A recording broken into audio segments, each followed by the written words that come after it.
want to also thank my beautiful wife, Melania, First Lady.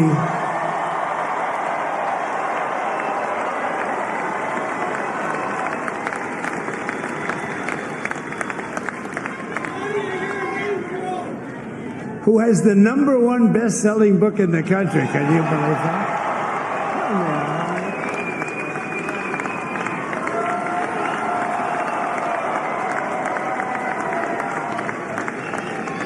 Oh, no, she's done a great job. Works very hard to help people.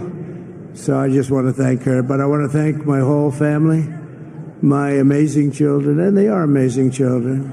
But Don, Eric, Ivanka, Tiffany, Barron, Laura, Jared, Kimberly, Michael, thank you all. What a help.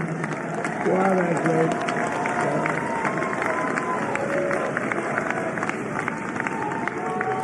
My father-in-law, Victor, is tremendous, and we miss very much Melania's mother, Amalija. We miss Amalija, don't we, huh?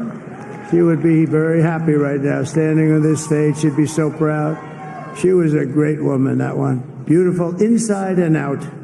She was a great woman.